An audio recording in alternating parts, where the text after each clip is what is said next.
I would start with mission, vision, and values, as opposed to what is it that we're going to do? How are we going to do it? We don't know what it is yet. We don't know how we're going to do it yet. It's a startup. What is the mission? What are you passionate about accomplishing? Because if you're going to get into this space, again, you're going to fail. So how do we find the thing that you are so passionate about that you will overcome that adversity? You will overcome that failure. You have to find a mission that you're committed to for the rest of your life, frankly, right? And appreciate that your business might not look like what you think it will, might not look like what you want it to look like, as long as you're committed to that mission, right? At the end of the day, a startup founder is committed to accomplishing something and making a difference in the world. You're listening to the Establishing Your Empire show, a podcast that inspires entrepreneurs, creatives, and future business owners to pursue their passions, grow their organizations, and build their empire. My name is Daran Herrman, and creatively, I'm best known for my photography. But business-wise, my claim to fame is growing a company from $15K per month in online sales to breaking the $1 million a month barrier. And I'm sitting down with interesting people to talk about their process, the lessons they've learned, and how they have established their empires. All right, Paul, thank you so much for being on the podcast. My pleasure. Yeah, really excited to have you here today. Thank you very much. Good time to be here. Well, great time to be here. Maybe the best times here in Austin, Texas. Hey, it is the time to start promoting some things, getting people back to business, because it's going to get tough for a little bit under the circumstances. So, I do think actually this is only the start of some of this. Yeah. But so one of the reasons why we're here, and this is kind of going to be a film it here on Wednesday, release and Thursday, Friday, as opposed to normal episode, is because the South by Southwest got canceled, as everybody knows. So let's start off with that, because let's talk about that a little bit of, because you're really in depth into the South by world, Austin startup world.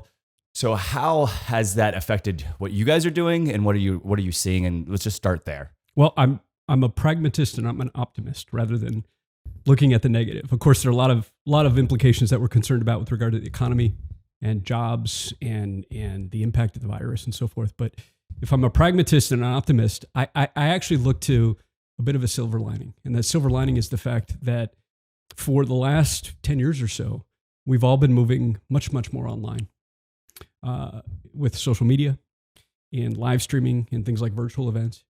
And that's actually created a bit of a rift in the economy, because there are those of us like yourselves, like us, there are those of us that understand that space, that understand how to really take advantage of and use and leverage the internet. And then there's a greater majority of our population that just still doesn't get it, doesn't even know how to make a website.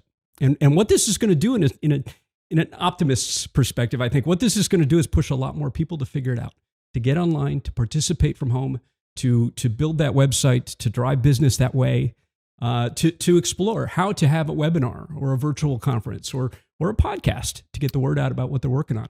I think that's granted, a long-term bright side. It's going to take us a while to get there. But the fact is, we're pushing people to experience the internet a lot more because of this. And I think that's something we should be proud of and excited about. So I completely agree. In fact, and I always think, you can vote with your money a little bit. I'm buying up Shopify shares right now. Sure. I think Eventbrite is like a third of its value right now because the economy's down and nobody's wanting to do events right now. But like when this gets over with, I think a lot of people are going to want to, if the economy tanks, but the virus subsides, I think a lot of people start going into, if they start losing their jobs, they start figuring out, how can I make money on the side? What can I do? How can I survive in this new world? Yep. Which, the internet's been around forever, but it's only slowly taking up all the market shares. Taking up market share, or perhaps what we might be excited about or think about is how it's really just transforming every industry, right? Perhaps you work in the auto space, the automotive industry. Fine. You work for Ford even. The fact is, what the internet does and how it works is now a critical path to anything that you're doing as a company. And that's the point that I think we might appreciate and observe that venture capital consideration, your point about Shopify or something. The venture capital community is the greatest risk taker in fueling and funding our economy, right? Their job is always to take the first risk, to help start new things, to help explore new things. And so we're more busy, more active than ever in the last 2 weeks, given the fact that It's now time for those investors to step up and to lead us forward, to appreciate that, yes, SaaS, software as a service, live streaming platforms, AR and VR, social media, Shopify. These technologies are going to become much more valuable in a number of months as we work through this, which means that we could be and should be looking to the venture capitalists now to say, help us get through this, support these things, fund these entrepreneurs, get involved in these startups, because in a few months, as we get through this virus, we're going to need those companies to be successful and thriving and help enable the entire world to be more successful and thriving as a result of that. And you talk about venture capitalists. That's an area that I don't really have a whole lot of knowledge, but I would love to. And it always seems like they're kind of in their own little world. How do they always seem like they have this magic wand, obviously, and I think if you're right 5%, 10% of the time and you hit a home run, it's always great. Sure. You have to look so far in the future, it seems like, or maybe not. I mean, I don't know. Maybe give us a little overview of that world. Yeah, I think it's a great question because frankly, it's one of my favorite topics, but it's why MediaTech Ventures has built this funded house experience that we have as a part of South by Southwest. And we're on for funded house despite South by being canceled, because these questions are most pertinent to small businesses and to startup founders and to entrepreneurs. How do I have a conversation with that angel investor? How do I get the attention of that venture capitalist? And we like to think, and it's not wrong, but we like to think that they have to have a 10-year outlook and that they're only interested in unicorns, right? That's a very popular sentiment in the media. Those things aren't actually what matter most. What matters most is, in fact, just intention. A venture capital investor has to get their money back, period. And a venture capital investor is not a bank. And so what does that look like? Just appreciate what that means. What that means is that your company, your business, has to exit at some point, has to get acquired. If you're lucky enough, goes public, right? Goes to Wall Street and sells shares on the public market. But the investor is putting money into the company to be a partner as an owner of that business. As an owner of that business, they're not trying to cannibalize the business. Another popular sentiment. They're not trying to remove you. Another popular sentiment. They're trying to be a partner as an owner. And as an owner, the only way they get their money back is for that company to sell at some point. And so the simplest way to appreciate whether or not a venture capitalist is going to be interested in what you're doing is that question. Do you want to sell the business? Can you sell the business? If the answer is no, talk to a bank. Look for a grant, right? Look for friends and family who want to be business partners with you. But if your answer is absolutely yes, I want to get out in 10 years. I want this to sell to Google. I hope to get this on the public market and have an IPO. Maybe it's in 5 years, maybe it's in 7 years, maybe it's in 15 years. As long as the intention is there, the conversation should be had. And I have a lot of questions pertaining to that. But before we get too far in, so the Funded House, you guys are having an event Monday at Incubators, is that correct? We're at Incubators, actually starting on Sunday. Oh, that's right. You were saying that too. In Austin. Incubators is on the east side of Austin. Mm-hmm. We're hosting Funded House Sunday, Monday, Tuesday with some themes to help drive a more meaningful conversation each day with the audience that's there.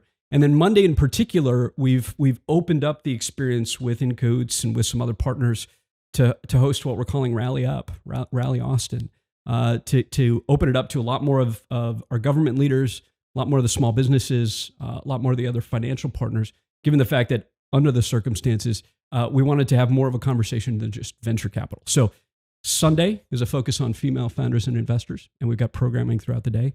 Monday is a focus on the media business because of where we are in MediaTech Ventures. And then Monday night is what we're calling Rally Austin.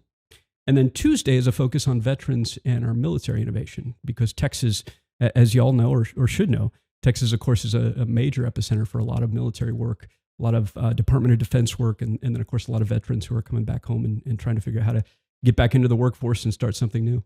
So someone like me, I'm totally good with going there physically, but some people wouldn't be at this stage, right. So any way that somebody could attend or get some value without actually being physically there?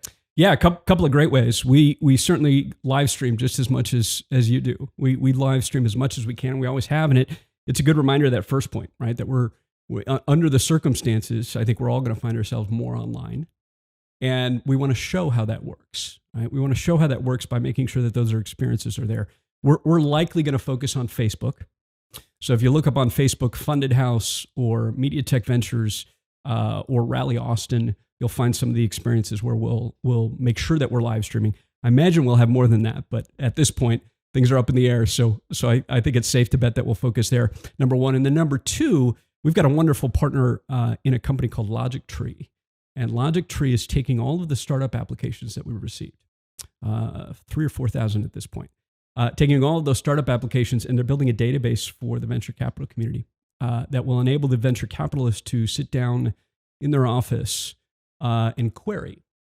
I'm looking for an investment in fintech, for example. An investment in fintech, it needs to be a Series A stage.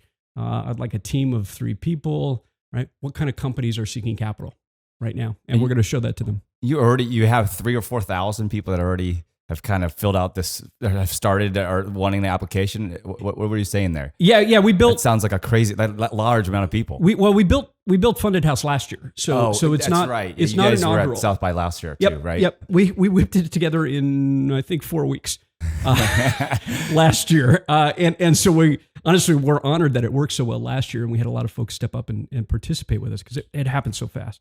And so this year we had a lot of prep. We had a lot of time to get the word out. And to be frank, what we do, like what you do with this experience on the show, what we do is a lot of online media and a lot of online marketing. We know how to do that.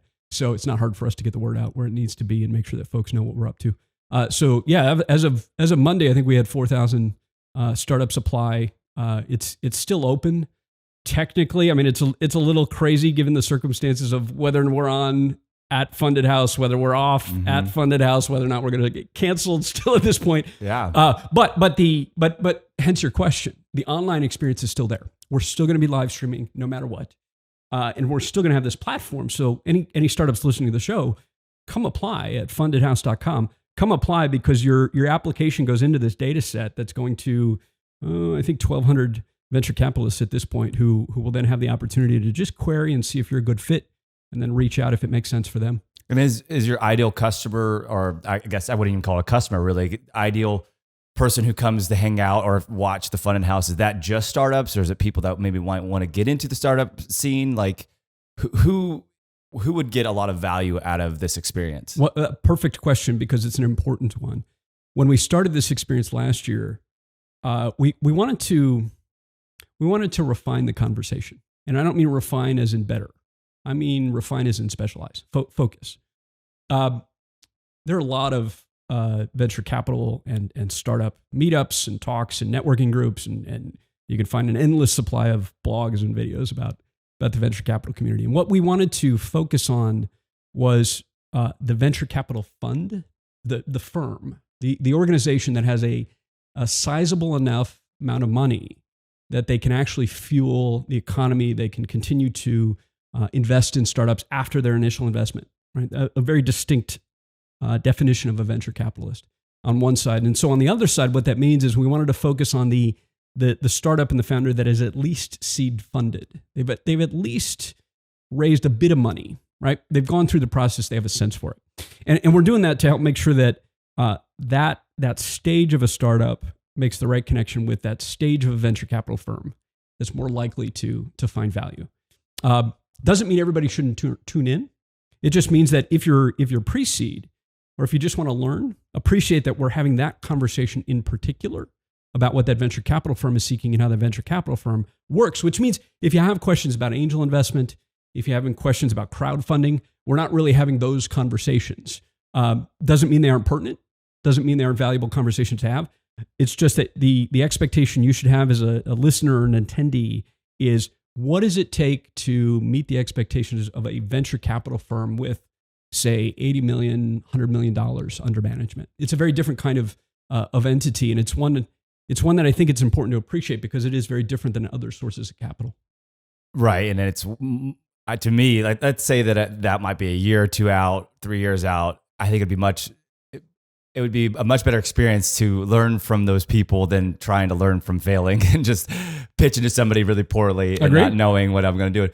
So So this is different than you were saying. Basically, somebody who wants to do angel investing is probably not the best spot here. But what if somebody is scared of the market in general, just, putting their money out there, or they already have plenty out there, but they want to invest in some startups, right? Sure. They have $100,000 to play with. They want to start dipping their toes into this world. Like, what would you recommend how they would get started? How do you get started when you just have an interest? Again, I'm a pragmatist. I started my career, I didn't grow up, but I started my career in Silicon Valley. So a grain of salt to our listeners today, I do have a very Silicon Valley perspective and mindset on these kind of questions. And so let me answer it with that in mind. Most startup investment fails, overwhelmingly so. If you have $100,000 that you would like to invest in startups, I would encourage that you have roughly $5 million that you have to play with and invest in general. That investing in startups needs to be completely disposable wealth, because with $100,000 investment invested, the very likely outcome is that you lose $100,000. It's important to say that and stress it, because I think most investors and frankly most startups and small businesses don't really appreciate that that's the case. And that's why I said that the venture capital community is the most risk tolerant of anything in the ecosystem, anything in the economy. That's the role they play. It's essentially R&D. I mean, if you think about what a Google or a pharmaceutical company spends in R&D, most of it is just meant to experiment. Most of it is just meant to try to enable entrepreneurs to uncover something or experiment with something, and the difference is that it's not a company, right? It's an individual or it's a firm that's investing. And so we have to appreciate that it's kind of meant to be lost. And we have to appreciate, though, that in being lost, it's actually not lost, right? It's fuel. It's put some people to work. It's enabled people to experiment.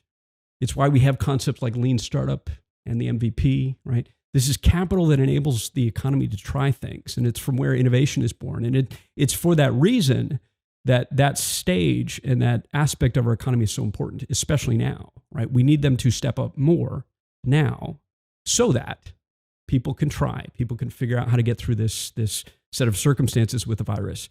People can start some new things that might work better, right? We've got to enable that venture capital community to take those risks because we need them. We need them now more than ever. So if you want to play, where do you do it? I danced around that answer. Where do you do it? I actually encourage that you get involved in incubators, not accelerators. And there's a distinction there that we could talk about if it makes sense to. But incubators, not accelerators, because incubators, by and large, are analogous to that idea of R&D. Incubators are where you've got mentors and you've got directors of programs teaching founders how this stuff works. And so if you as an investor are curious and want to learn yourself and maybe want to dip your toe in the water, it's at that stage where you're going to get a lot of support around that founder. You're going to get a lot of support around an idea. You're going to get a lot of other advisors who say, that's actually something interesting, where you might be able to kick in $20,000, $30,000. And if you're willing to help as an angel, if you're willing to participate in their success, contribute to their success, I think you're more likely to find something that works than just doing it on your own. Get involved in the community, show up, become an advisor yourself, and it's in that where you can find a couple of startups that are probably worth some attention. I love the way that you put that a lot of these are, you're funding experiments and R&D. It's a great way of looking at companies that are startups, because I think we get so serious about it sometimes. So then we worry about failure. And failure, obviously, you don't want that to happen if you're the startup owner, but that you are kind of experiment in this world. And, we're all trying to hit home runs, but that doesn't always happen. It mostly never happens. Right. And so I'd even offer maybe a refreshing perspective on those notions. I'm of the school of thought that a startup founder's purpose is to fail. Interesting. It is to fail, because unless you fail, you're not going to uncover anything new, right? Most new things fail. And so if you're trying to avoid failure, if you're just looking for that next customer, then what you actually have is just a new business, right? You're emulating what others have done. And you're just trying to build a business. Now, there's nothing wrong with that, but that's very distinct from a startup. Right? A startup is in business to uncovers something completely different, completely new. And odds are we're going to be wrong. We have to be, right? We can't be right. I think we just most of the time came up with an actual definition of a startup, because everybody likes to call themselves a startup. I'm like, yeah, that's a business. Like, but I think that is what it is. Where your business, you're looking for immediately how to pay the bills, the revenue, and doing what somebody else has already done before, right. Maybe a little better or a little different. Yep. Which I've done that plenty of different times over the course of my career.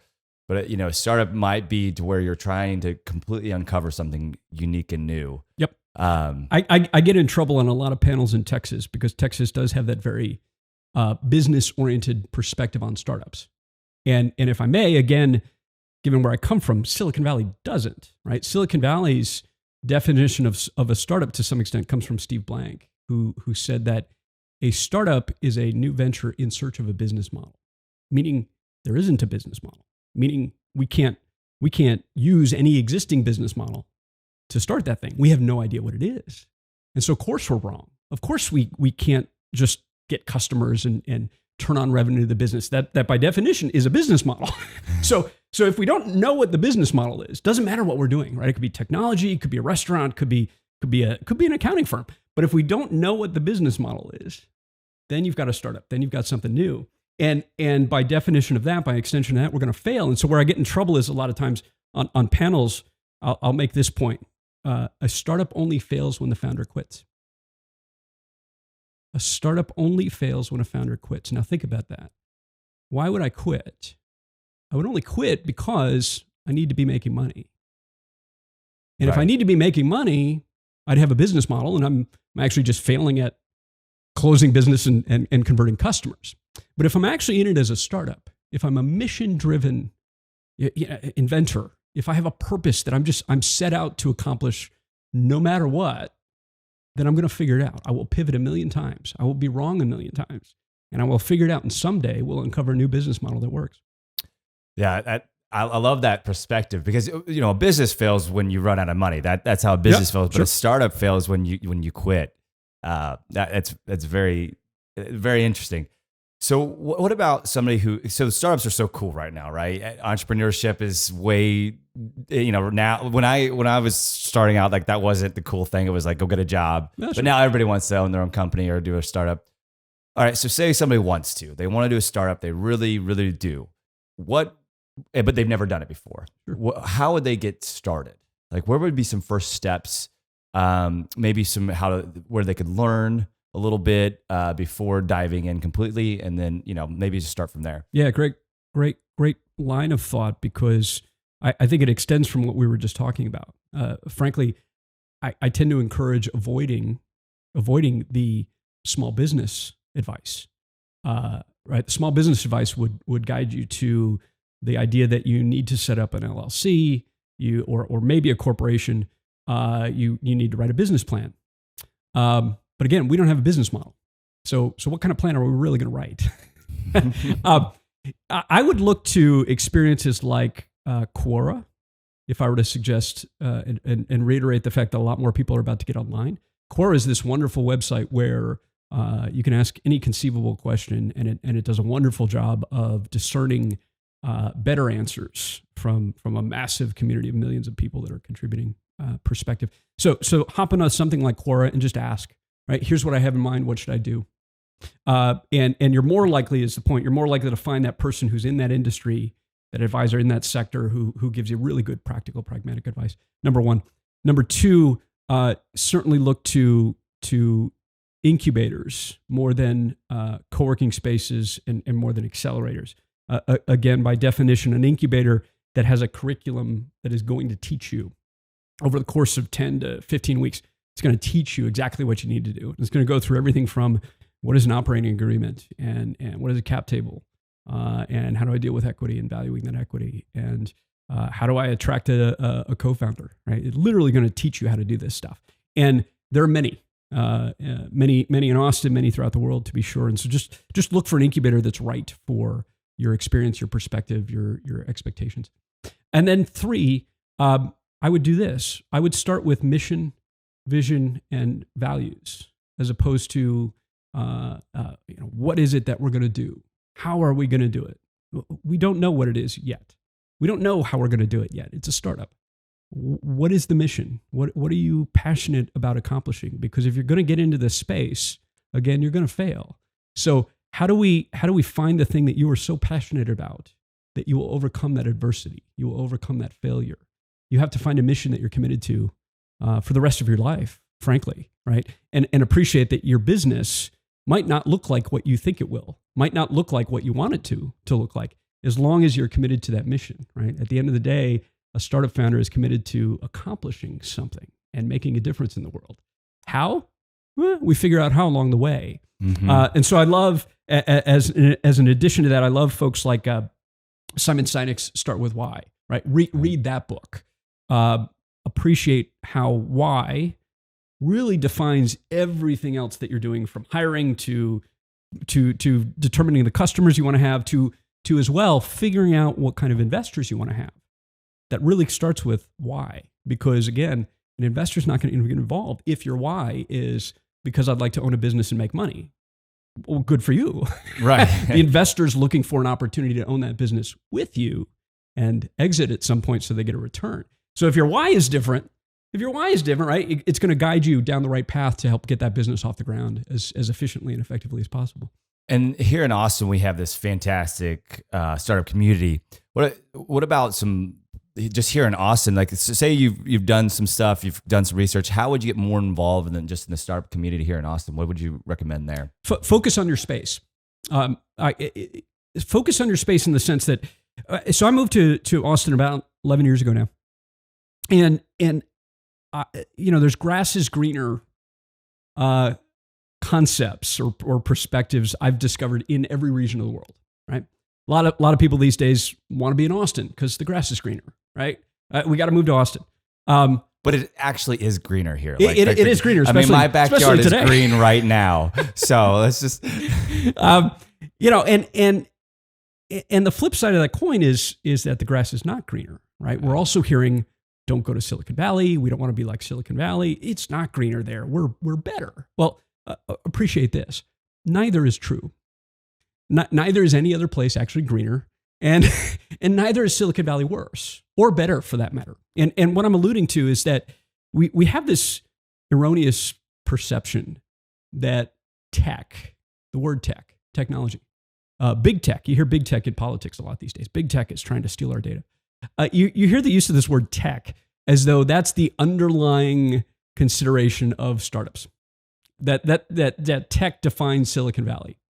And it's not true. Technology is just a facet of every industry. And that's my point. If I had more advice about how to get involved in Austin, how to get involved in your community, how to get involved in your city, it's to focus on your industry, not your skill set. Don't go to the technology meetup.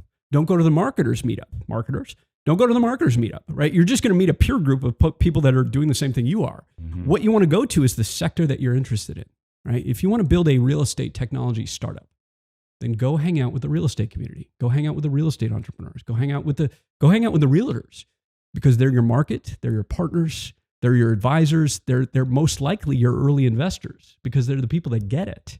And they're the people that can enable you to figure out how to build something in that space that's meaningful and valuable to that sector in particular. Like, say if I wanted to start a company, have an idea, what would you recommend I do? Like, what would be my first step?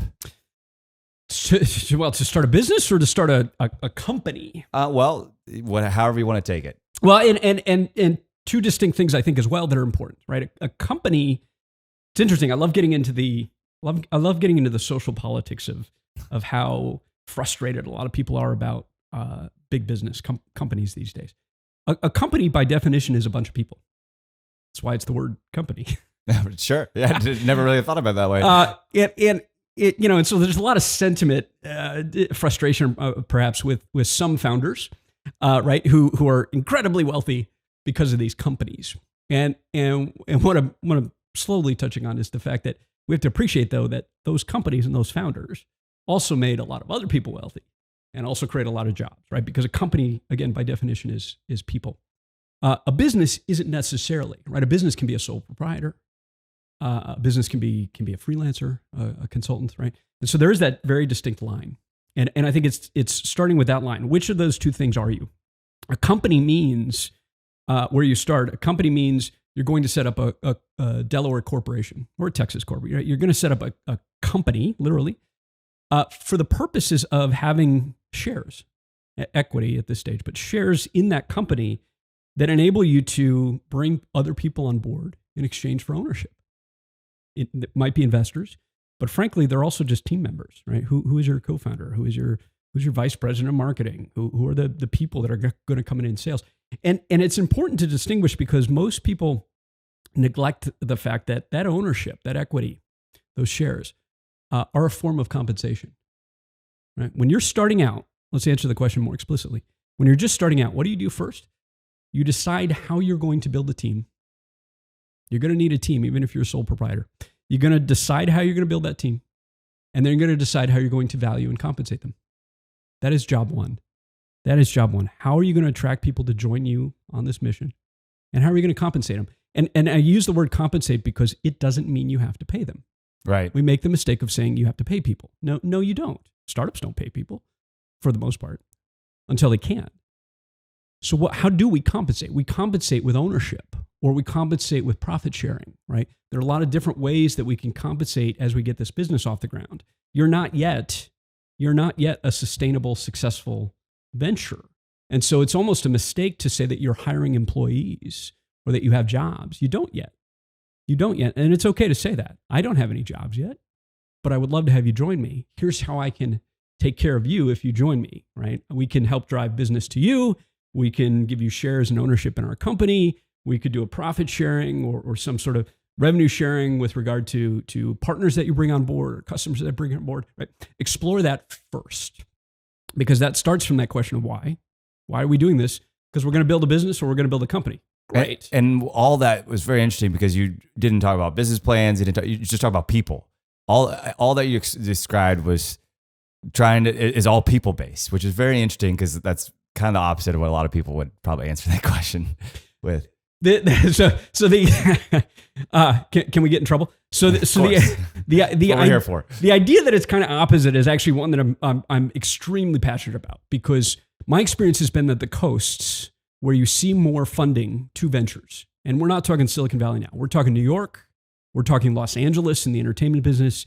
We are talking Silicon Valley, but what I wanted to clarify is we're not just talking about Silicon Valley. There's more capital going into new ventures in those three cities because they appreciate that point in particular. It is about people.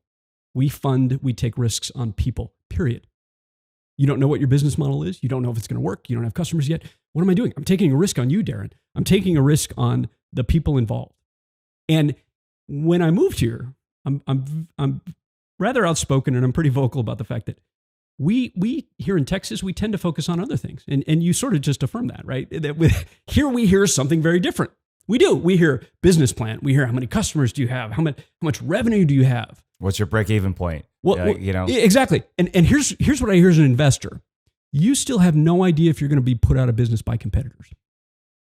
You've done nothing to convince me that you won't quit when it gets difficult. Because if that revenue and those customers disappear, what are you going to do? I'm not going to invest unless I'm certain that you are going to persevere, unless I'm certain that some other company can't just kill you. Because it happens, right? It's a competitive marketplace, especially now that we're a world economy, a global economy, right? You've got competitors in China who have far lower costs of doing business, who don't have any IP or patent considerations to worry about, right? So you have competitors on the other side of the world. If they're going to put you out of business, investors can't get involved, won't get involved. And that's not wrong of them. That's reasonable of them. That's ensuring that they have capital to put to play that will deliver a return, which is important for us as an economy, right? And so they're looking for that confidence that there's a group of people there who are working together, who complement each other, and who are committed to that mission. I love it. And we're going kind of from the large to the small here. So my next question is, all right, so you have an idea. You haven't even thought about anything. How would you recommend somebody to start flushing out their idea? I'm going to detract a little bit too, perhaps, from a lot of the perspective in this part of the world. An NDA is worthless. A patent is worthless. Yeah, if somebody sends you that, just they don't even look at it. They don't even look at it, but it's even more worthless in the sense that if you start having a conversation with, I need you to sign this agreement that you won't talk about it, what you're actually saying to us in today's economy, what you're actually saying to us is, I'm not confident that I can do this better than anybody else. So I need to protect myself from the risk that you're going to do it, right? What does that tell me? That tells me, okay, you probably aren't the best person to do this. That's funny. Right? So what do you start with? You really have to shift the way that you look at how things work, the philosophy, the underlying philosophy you have about entrepreneurship, right? That to get started, you have to start talking. I'm a huge proponent of the idea that you should go sit down in coffee shops. Not any coffee shop in particular. I want you to go to every single coffee shop in your neighborhood. And I don't want you to look for customers. I don't want you to look for people that fit the demographic of your audience. I want you to talk to the 12-year-old kid sitting there with her dad. And I want you to talk to the 80-year-old guy playing chess with his buddy. I want you to talk to everybody in that coffee shop. And I want you to ask them every conceivable question that you can come up with regard to what you're doing. And I don't want you to justify or explain anything. Just ask, right? What do you think of this? What if we did it that way? Would you pay for it this way? How would you use it? Right? Would you use it on a mobile device or do you need somebody to sell it to you door to door, right? Ask every conceivable question you can think of. And I'm a proponent of that notion because I've seen a couple of startups do it. And I literally mean just a couple, because most people don't take this advice. Just a couple. I want you to get to 500 interviews. So I always tell people 100, but yeah, 500. I love it. I want you to get 500. 5X. Because what I want to see is notebooks. I want to see notebooks that show that you've got 400 there that have actually said no, right? That have said, I don't get it. I don't understand. I don't think it's going to work. But maybe 20% said yes. Yep. Because why? Because most people are going to say no, right? Right. You're in the business as a founder of finding that niche that says yes, and here's how, and here's why, and here's where, and so forth, so that you can build that efficiently and effectively. And you can't do that if it's just you and your founder sitting in an office.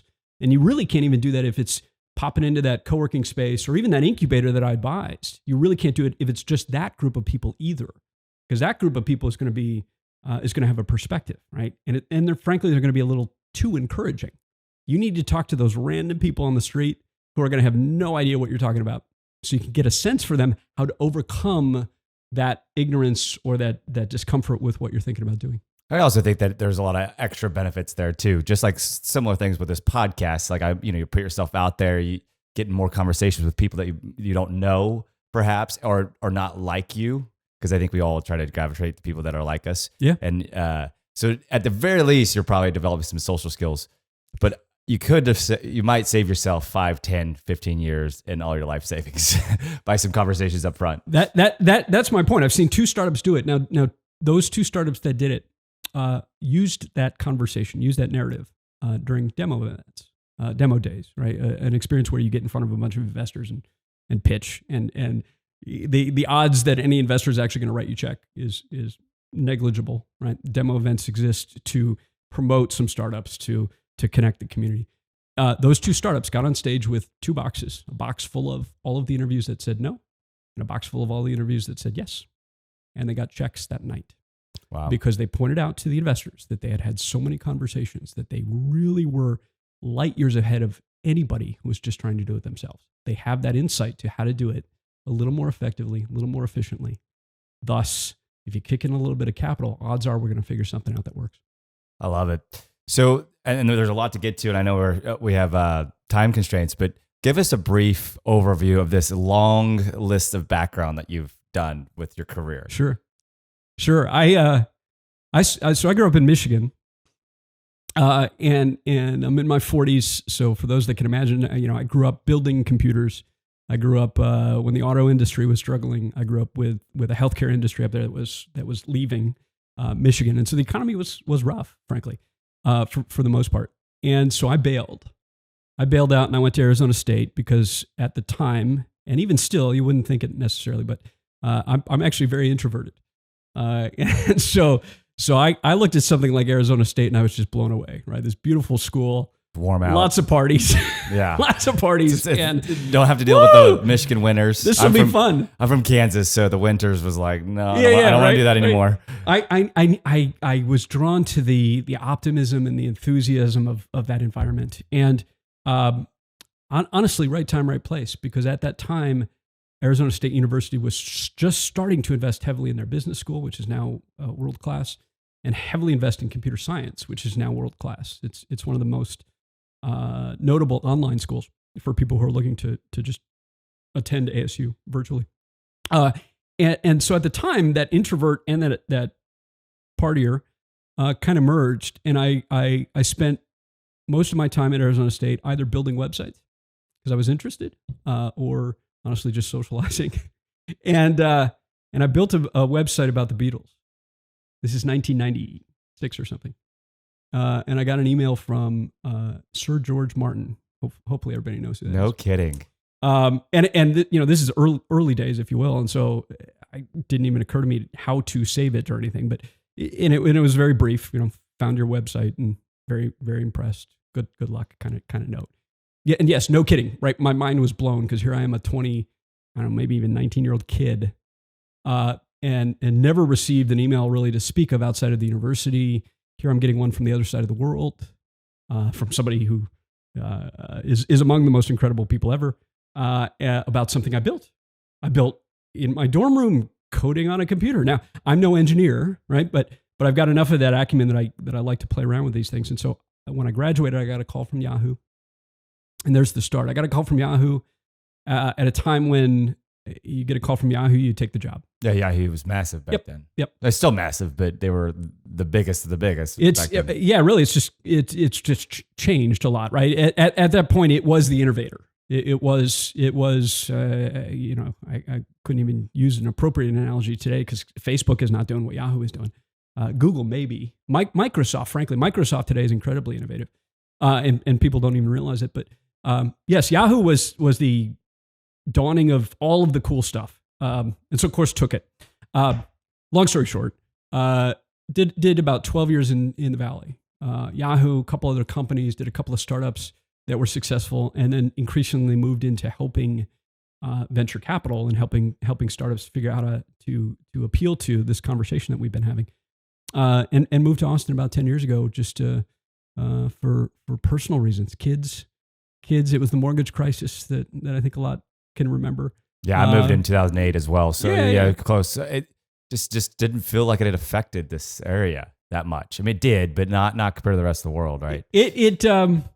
It did in the sense that my world, this world, was actually rather decimated, and so it's. Oh, that's true. Yeah, it's kind of an important point here. Important point in my passion, my why. So I arrived here and yeah, this place was decimated. There wasn't much of a startup community. We had a couple of tech related brands, of course, and Dell is here, and Bizarre Voice, and so forth. And so imagine now 10 years ago when the mortgage crisis hit, that community was just destroyed. And what I saw in Texas, more than even just Austin, what I saw in Texas was this incredible resilience and passion and entrepreneurship, more than a startup scene. And I was just drawn to it. I was drawn to the idea that if anywhere in the world was going to pick ourselves up and recover from what just happened, then and build something completely new and distinct, is this part of the world. And so my wife and I moved in a matter of weeks because we saw that and we just thought something is going to happen there. And I think to some extent we were prescient. To some extent, it certainly happened, and so Austin is now this great ecosystem of entrepreneurs and small businesses and creativity and innovation, and now here we are, as we started the conversation. Here we are, in a sense, picking ourselves back up again, right? And that's why I'm so passionate about being here.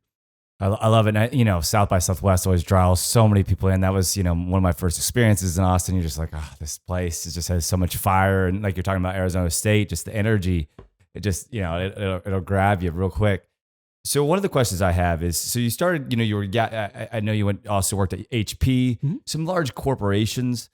Like, how did you go from, a corporate job, and, there's some negative connotations there, but there's also could be fantastic positions, to more into the venture capital world? Sure. Like, walk me through how that happened. Sure. Because that seems like way completely different areas. They are, and we should be distinct in the fact that the work I do now, the work that we do in MediaTech Ventures, is not explicitly venture capital. Just so folks know, I'm not to use the words properly. If I could, I'm not a venture capitalist.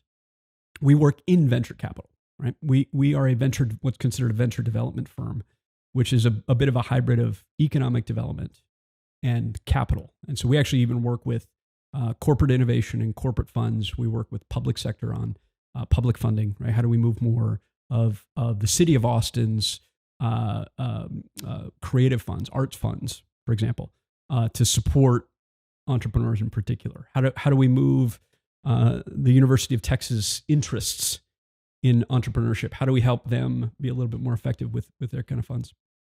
So in that context, there's a story that I love to tell, just to make people think. What's the difference between someone like Mark Zuckerberg and someone like Elon Musk? I mean, there's so many differences, but I would like to hear your answer, I suppose. I like to characterize that it's the distinguishing definition of the word entrepreneur. Mark Zuckerberg is not an entrepreneur. Yeah, he built a company, right? Yeah, and Elon Musk has a just constant crazy visions. Keeps doing something insane. Whatever but he gets very excited about it. You know? Gosh, yeah. You know, if you listen to his interviews, you just love his passion. To, and he can't. It seems like he can't turn it off. You know, he has to dabble. And I think that's the distinction, right? That both, right? Who are we to say either are not successful and incredible, right? That's not the point. Clearly they are, but there is something distinct about the fact that someone started one major successful company that's worth billions and millions of dollars, and the other one has started a few. Yeah, and it's going to keep going. and keeps throwing out random ideas, and they're completely different, right? He went from PayPal to space, right? To Hyperloop, right? To transportation, to Tesla, to batteries. Oh my goodness, right? Yeah. I can't even conceive of doing so many different things. How I made the transition was actually experiencing how in HP, I was uncomfortable. I was held back.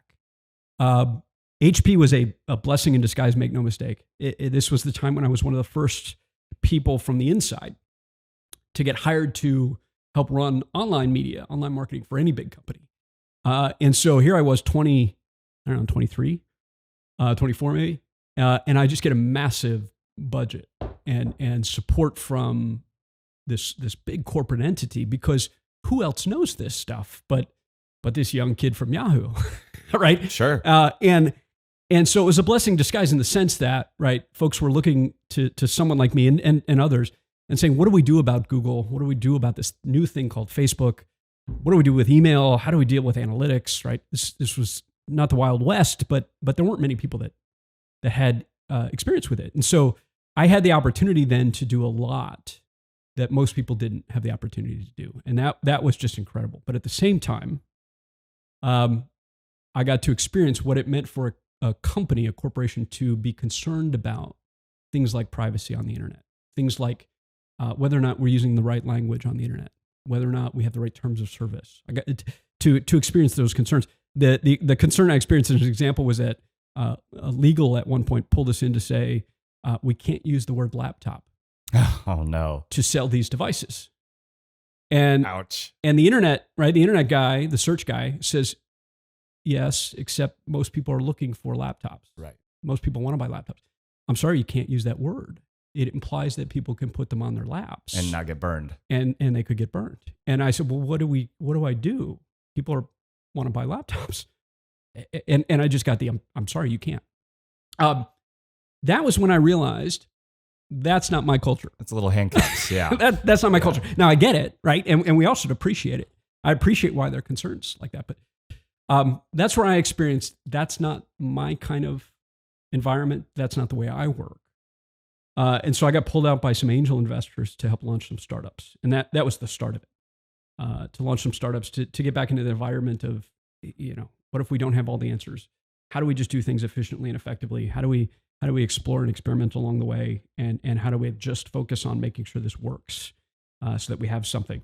And the rest is kind of history from there. So yeah, my background's kind of opposite. I went from more small, medium companies that looked, hey, how can we 10x this? How can we break everything to make ourselves double, triple, Sure. And then we got acquired. One of the companies I worked for got acquired by Arrow Electronics, massive company, 17,000 employees, $26 billion revenue. And I was there for a couple of years, but yeah, it was just a whole, those grow 2%, don't mess anything up, look good internally. And I had a tough time with that. That was a whole different pace for me. But it's interesting because there's also there's some fantastic positions in those companies. They do a lot of great things because they have the fuel, they have the revenue, the money to do some stuff. I think you just got to find the pocket there. If that's, if you're an entrepreneur kind of background or spirit, or even just the fact that you want to create a lot of things quickly, I think it is difficult in a larger corporation. I agree to a great extent. I also, though, think it's the best place to start as a young person. The likelihood that you're going to be a successful founder at 22, I'm sorry to break the news to you, but the data shows the likelihood of that is negligible. The average age of success as a founder is actually 45. And there was a study just a few weeks ago that a 60-year-old starting a startup, the distinction of a startup that we talked about, a 60-year-old is 3 times more likely to be successful than a 20-year-old.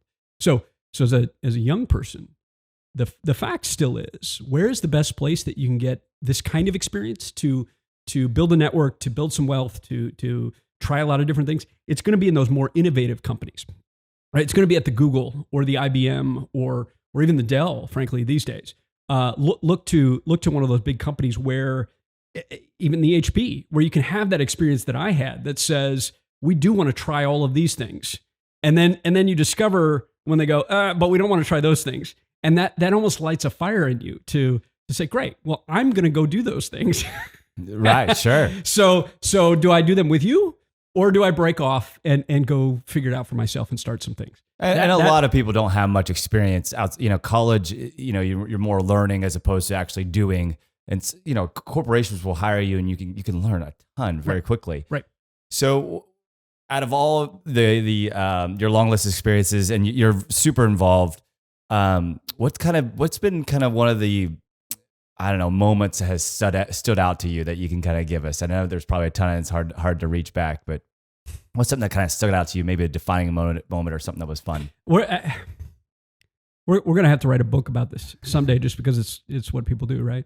I met my co-founder, John Cesaro, my co-founder in MediaTech Ventures, at Starbucks.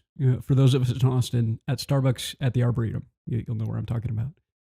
And that location in particular has always held a soft spot in my heart for the Austin startup scene, because it's that venue in particular, that coffee shop in particular, where it's actually the epicenter of the tech companies, the venture capitalists, and a lot of the young people and the entrepreneurs. A lot of people in this part of the world like to suggest or imply that the startup scene is downtown. It's actually not. It's actually roughly along 360, the 360 freeway on the west side, where angel investors are found, where tech companies are found, et cetera. And that's really where the epicenter is, because if you're an entrepreneur and if you're going to take these risks, right, you want to be close to, you want to have access to these advisors. Point being, at the Arboretum at Starbucks, John Cesaro and I met, I believe, on Twitter. I don't recall. And he had just moved here from Chicago, and he was talking about starting a music technology program. He was noting that the Austin music scene was lacking a lot of the typical players, publishers and producers and even lawyers and so forth. And so as the live music capital of the world, we had to do something. We had to do something more than just have philanthropies and venues. We had to focus on the fact that there was an economy that was frankly just kind of missing. And he noted that in that live music capital of the world, roughly 60-70% of the entire music industry actually works below the poverty line. He noted that it was a little disingenuous, that we have all this music and yet nobody's doing too well. Nobody's really getting by successfully. And those that were likely leaving. Those that were likely going to LA or Nashville. And as he started socializing that, this MediaTech Ventures that we have, and of course MediaTech refers to not just music, but every form of media, podcasting and video games and news media. So we built a concept that is really just in a broader context. exactly what John wanted to do. And so John kept hearing of our intentions, our why. And so we sat down at Starbucks, long story short. So we sat down at Starbucks, and it took us maybe 3 minutes for me to say, why don't you just join us? I'll give you, whatever percentage of the company was. No discussion of how we make money, no discussion of whether or not we have funding, no discussion of whether or not I could pay him. It was this, as folks ask how to find and meet co-founders, that's my point, that we need to write a book someday. As folks ask how to meet co-founders, there's a narrative, there's a lesson in what happened between John Cesaro and I, that we each had been building something that overlapped. We each had a need to have partners. We each socialized. We talked about a lot, our vision and our passion and our mission. And people kept saying, you two should talk. You two should get together. And all of that groundwork having been done meant that before our coffee even showed up at Starbucks, before they even called my name, the barista even called my name, right? I was looking at him and saying, let's go. Let's just do this Let's together. rock and roll. I love it. So what does success look like for you? Success is so I love the notion behind your show, because let's explore it this way. We're building an empire, and I believe an empire exists to serve. I agree. To serve, and I like that notion in the sense that it's a bit distinct from a kingdom, or a company for that matter. A kingdom has a monarch of sorts, and of course an emperor exists in an empire. But I like the notion that an empire, in fact, exists to serve the people, which isn't necessarily true in the case of a monarchy, or isn't necessarily true in the case of a company.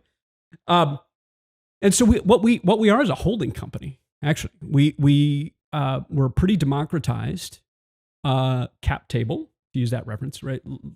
Everybody has some ownership in some things. And what we did was we built a holding company with the intention of enabling people who share the same vision to really just benefit from the resources that are available, the rest of the team doing very different things, and the fact that together, collaboratively, we're likely to get more attention and audience and support than if it's just one or two of us. And so success looks like, for us, frankly, enabling capital to move more substantially and effectively to entrepreneurs in media. How do we define that? I don't know yet. We're still a startup, right? We don't have the business model yet. We have some business models. We've built a media technology incubator called Collective that's been very successful and is a source of revenue and a source of our portfolio. We are attracting investment in real estate because we're investing in studios that serve entrepreneurs. We've built this funded house experience, right? This experience at conferences to help connect investors. So we have businesses, but all of those businesses are oriented to that notion that whether your capital is that of a venture capitalist or an angel investor, or frankly, if your capital is with the city, or you are a nonprofit foundation, or your capital is by way of a company, you are Dell Ventures or your Capital Records Innovation Group. Our definition of success is that those entrepreneurs need more of your help. It is our responsibility to move that and to help move that through teaching, through education, through socialization, and so forth. We're building a data platform. We're building a company exclusively to expose and promote all of the media innovation in the world. What's in it for us? Don't know. We're not charging for it. We're not putting ads up. We're just building it because it needs to exist. We need an easier way to find what people are doing, to promote media technologies, to promote the next Netflix, to promote the next Spotify. Such a thing doesn't exist. So we're building it, and we'll see what happens.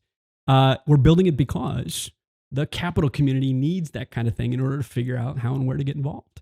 And so most important to us is that the investment community, the corporate innovation groups, the public sector, and the economic development folks and the people with funds and foundations just reach out to us, because if they want to know what's going on, if they want access to this data, if they want to get some visibility to where they could get involved, we're just here to help. We're just here to help inform them so they can do that. Any regrets along the way? It's I don't think they're regrets because I don't I don't think an entrepreneur can have regrets. But there are certainly things that we've focused on that didn't work out. The one big one might be this. We put too much faith and hope in the education system, to be frank. We did. We focused on K through 12 and we focused on universities.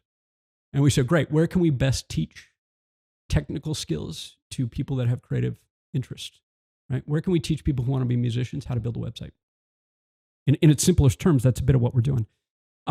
Where can we teach entrepreneurs in college to be much more effective? Well, let's do it through working with universities and K through 12 programs. Well, we found out real quick that there is actually a lot of reservation to getting the private sector involved in those things. There is a lot of pushback in those, government and public sector kind of organizations. They want you to volunteer, they want you to help, they want you to come teach, but to actually come in and disrupt things, to do it differently, to run those things, it's an insurmountable mountain. Yeah, they still want to control that area. Yep. And then last question, how do you want it to be remembered? How do I want to be remembered? I'm a practitioner of the school of thought that the most important thing in the world for anyone to do is just love other people. And that manifests in a whole bunch of different ways. Whether or not you believe in, you have a faith and you believe in heaven, or you practice something more like Buddhism and you just believe in doing the right things, or you're an entrepreneur or you're an investor, as we've been talking about. I want to be remembered with that in mind, that no matter what I accomplished, it made others feel more fulfilled and made others be more successful.